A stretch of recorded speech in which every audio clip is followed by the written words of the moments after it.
Hello, BookTube. Well, we come to the end of it at last. We come to the end of a journey that began last September, the end of our read along of J.R.R. Tolkien's Lord of the Rings. We're at the end of The Return of the King. Uh, and backstory at this point is a little bit perfunctory, but I'll give you the big picture. Of course, you'll know it already. A magic ring of great malevolence and power has been discovered, and by the good people, by the good guys of Tolkien's fantasy land of Middle Earth, and it's very much desired by the bad guy, Sauron, the Dark Lord of Mordor, uh, who wants it for himself because once he has it, he will be able to control everything. And the good guys, the wizard Gandalf, Aragorn, who's the long through long generations the heir to the throne of the West for the kingdoms of men. Uh, Legolas the elf, Gimli the dwarf, all of the hobbits of Hobbiton, including Frodo, who is actually bearing the ring. It's actually in his possession, and his manservant and friend Sam. Uh, they all determine that the only way to rid the world of the evil of the ring, and along with it the evil of Sauron, is to destroy the ring. There's no use trying to use it for good. It can't be used for good. It has to be either used for evil or eradicated. And they decide to eradicate it. And the way that they choose to do it, now we've talked about this in other videos, I've vented, and I will try and just downplay that now. The way they decide to do it is for the Western powers, Gandalf, the kings, the princes, the elves, to fight Sauron on the field of battle and distract him while Sam and Frodo walk the ring into Sauron's stronghold of Mordor all the way to Mount Doom, in whose fires it was forged, in order to throw it in Mount Doom and destroy it. And Sam and Frodo, in their long and torturous walk into Mordor, are shadowed and then joined by a creature named Gollum, who we met in Tolkien's children's book, The Hobbit, and who was the bearer of the ring for a very long time. It lengthened his life enormously and also drove him mad. And he wants it back. He wants his precious back. That is the split that Tolkien puts to his narrative. He gives us that, the heroic story of the doomed fight of the West against the armies of Sauron, and he gives us the struggle of Sam and Frodo and Gollum in Mordor. And they are very different narrative lines. One has all of the epic stuff that you expect of a high fantasy novel, and the other can be a bit of a trial to read. And the chapters that we're dealing with now are no exception to that. In our last segment, the heroic half of the narrative basically concludes. Our heroes, our kings and princes, our wizard, and all of our hobbits are fighting a completely hopeless fight against the armies of Mordor at the gate of Mordor. And they are certainly going to lose unless, by some freakish chance, the ring is destroyed before they are. They're certainly going to lose the fight. And knowing that, Tolkien then shifts the narrative to Sam and Frodo and Gollum. And he makes you feel every step of the journey. Our heroes are walking. They're very small. It's rough terrain. It's hostile territory. They make their way slowly to Mount Doom. I admit, those chapters have never been my favorite parts of The Lord of the Rings. I've always viewed it as a little taunting when in the midst of one of those chapters, when 8 paragraphs, we're told our characters just kept walking. Then in the midst of those eight paragraphs, we will suddenly be told, and at this moment, King Denethor was breathing his last on the field of the Pelennor. You kind of want to wish to... But the narrative follows them all the way to Mount Doom. And when they get there, the ring becomes too much for Frodo to bear.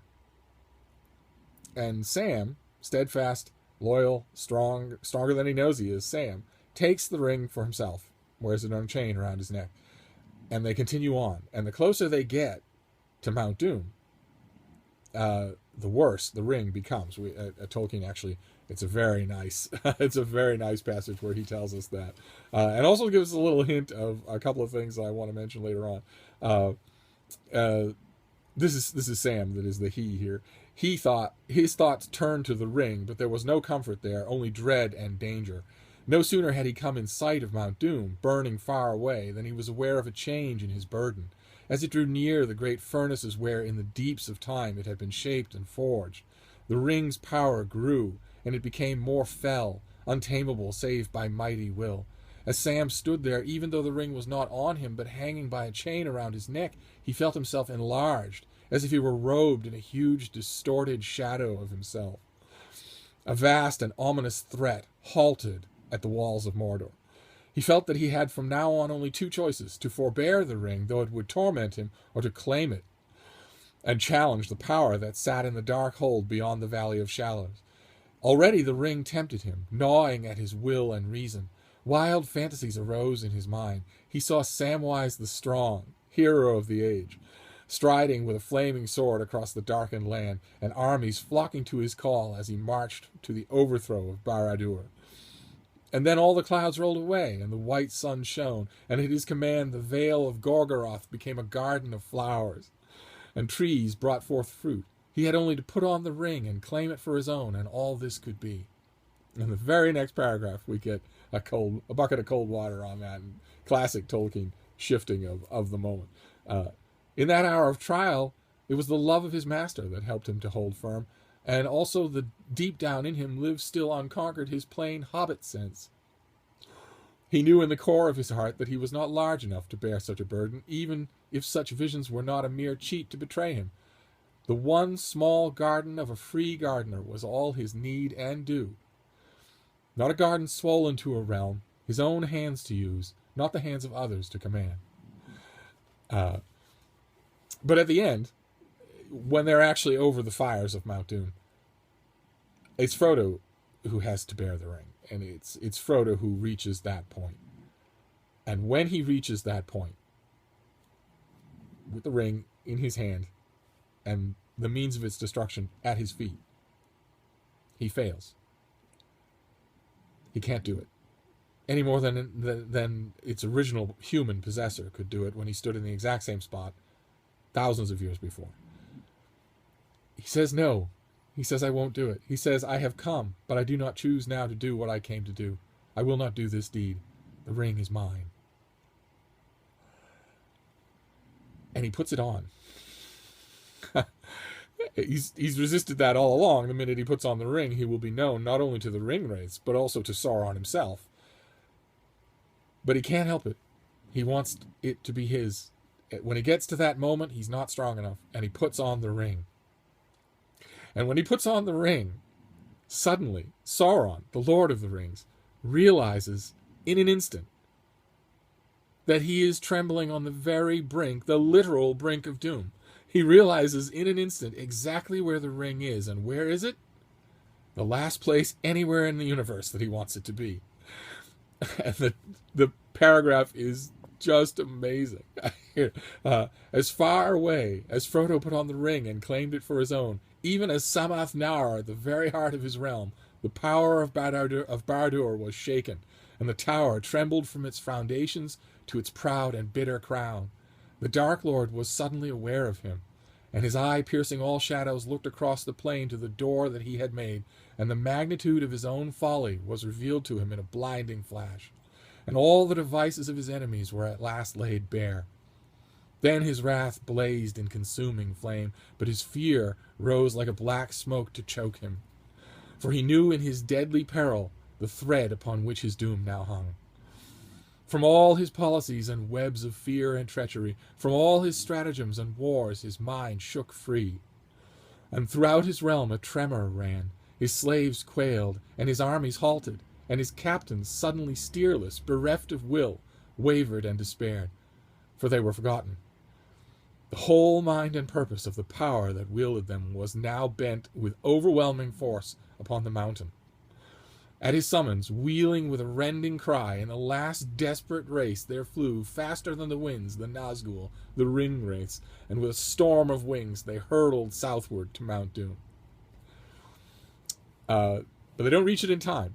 What happens instead is Gollum, who has been lurking and sees his chance to grab his precious ring. He bites it off of Frodo's finger. He bites Frodo's finger off and falls into Mount Doom with the ring.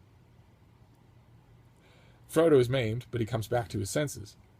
Gollum at last holds the ring one last time, but then instantly is consumed in the fires of Mount Doom, and so is the ring.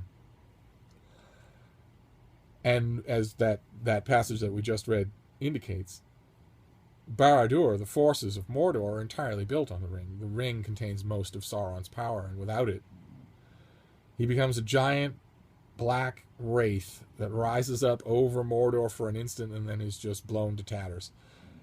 And the third age of mankind comes to an end. The task for which the wizard Gandalf has been brought to Middle-earth and dedicated his whole life is achieved. The evils that amassed in Mordor are dispersed and powerless. The ring is no more. And with the aid of the eagles, Gandalf manages to save Sam and Frodo from the volcanic destruction of Mount Doom.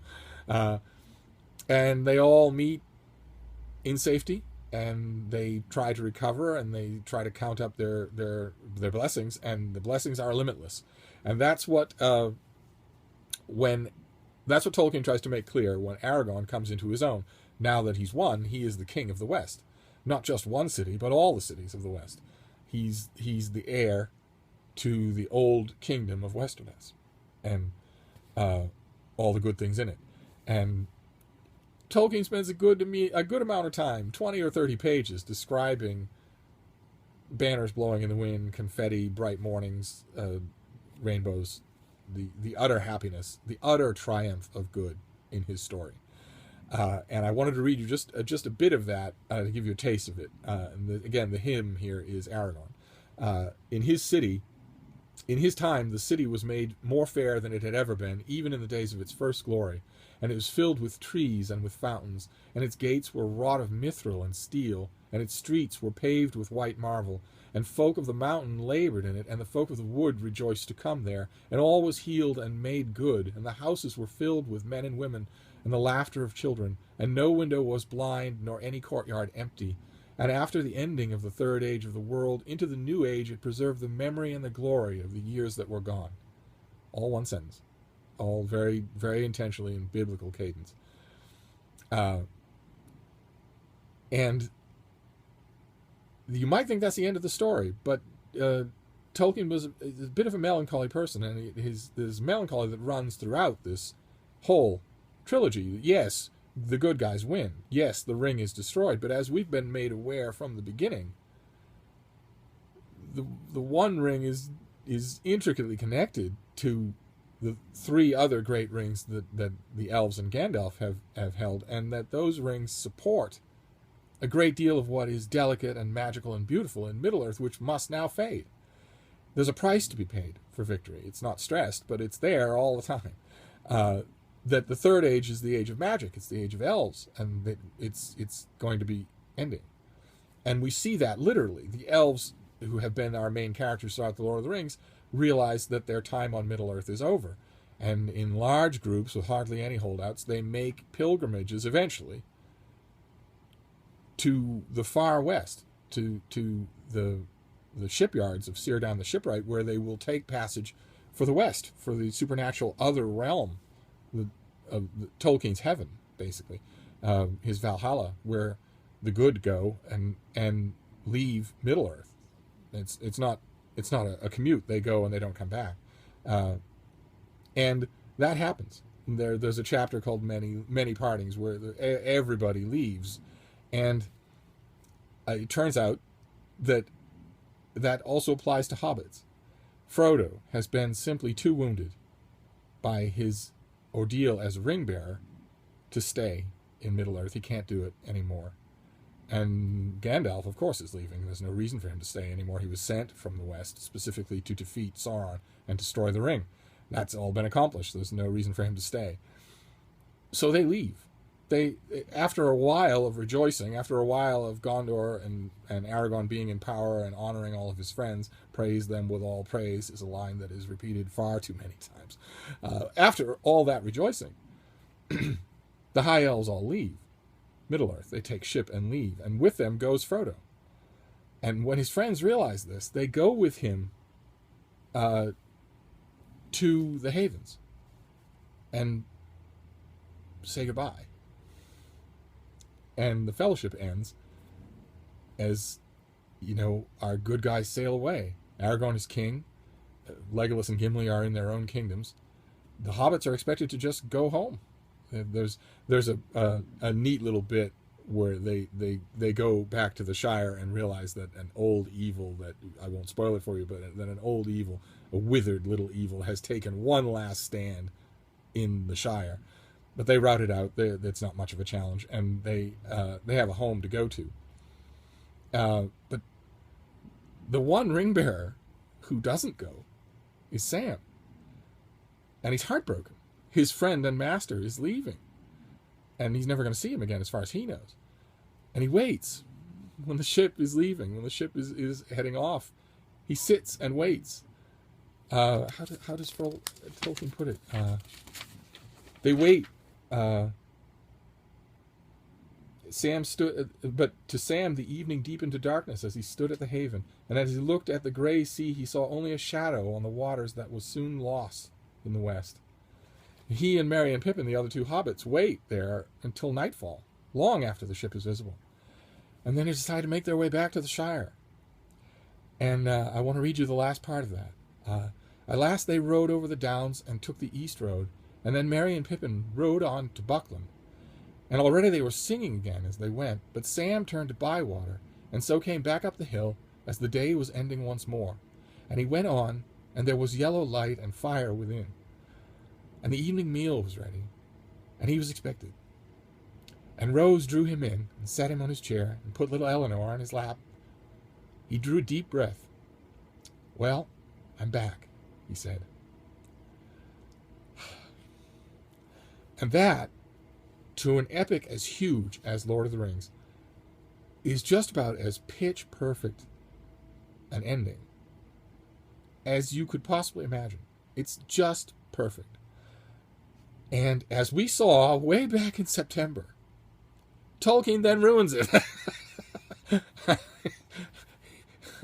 In Fellowship of the Ring, we have the best possible, most inviting opening that an epic could have. The long-awaited party. Bilbo Baggins, 111 years old, having a party in which he intends to use the ring to disappear from all his annoying neighbors and kick off the whole story.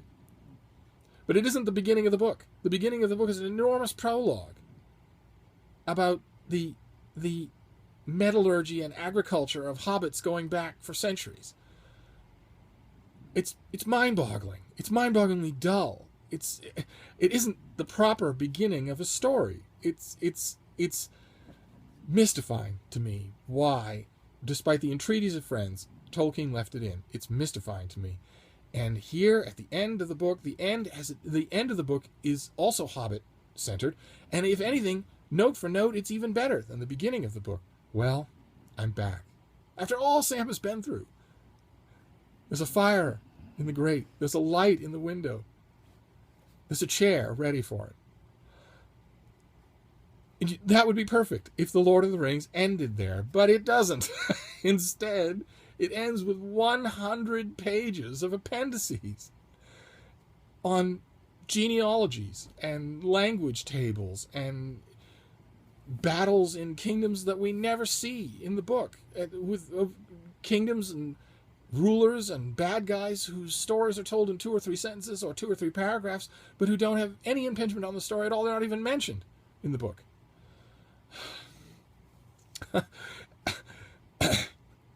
And again, as I said, all the way back in September when we started this, I think the reason for it is that Tolkien was so completely invested in the signature strength of Lord of the Rings, which is the world building, that he never really took the step back necessary to see that world building is something that happens off stage in a fantasy. It should.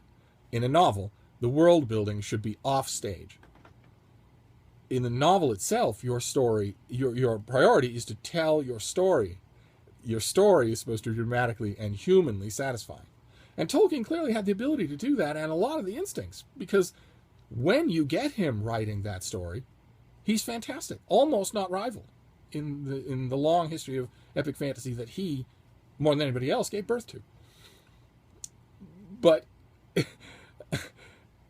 those storytelling instincts fail him when it comes time to impress upon the reader that this is part of a gigantic tapestry of world building. And these appendices at the back of the book are pure world building and not story at all. Now, they have their interests. There are some interesting things in them. You learn how old Aragorn is during the course of the events of Lord of the Rings. It's a little bit surprising. He's a little older than you think he is. You might learn some of the timing of some things that might interest you.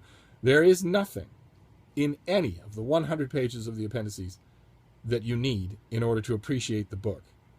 And they, I won't say ruin, but they mar, as much as it's possible to mar, the dramatic arc of the ending of the book. They leech away that heart-racing feeling of, oh my God, what an experience that you have when you finish a great work of literature. They leech away that feeling as much as it's possible for that feeling to leech away. You inevitably, when you think about Lord of the Rings, when you think back on it after you've read it, you think about the ending. Well, I'm back. You don't think about the appendices.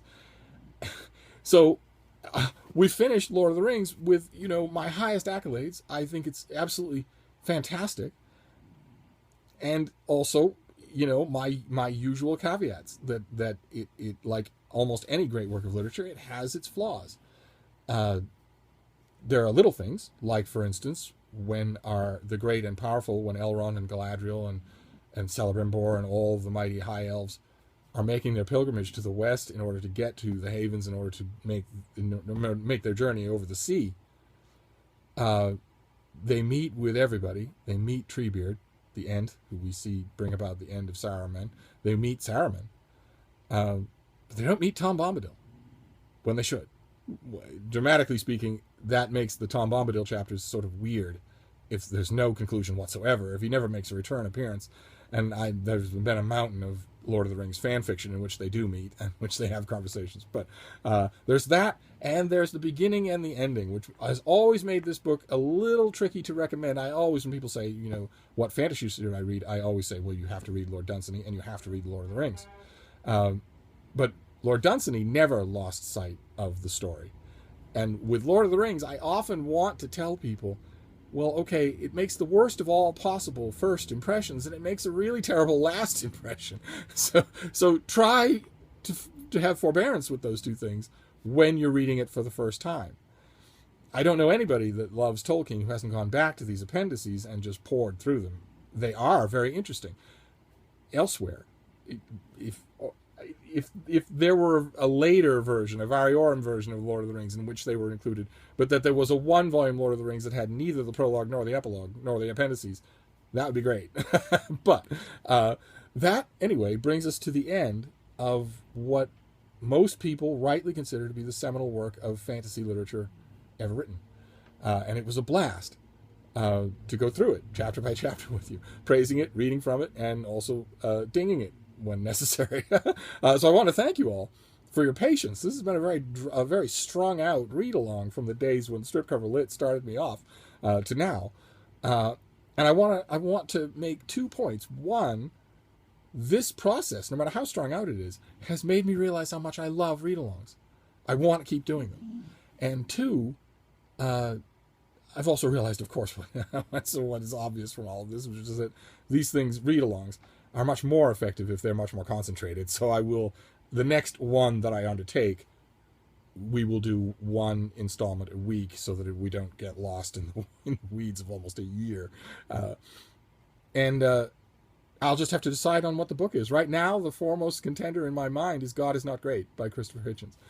But it might not be that. So I'll figure it out and I'll let you know. And in the meantime, I heartily recommend the book. If next time you're at a thrift shop, if you haven't embarked on the experience that is Tolkien's Lord of the Rings, by all means do so. By all means do so. This read along has brought that forward in my mind more than anything else. What a thing this is. What a work of wonders.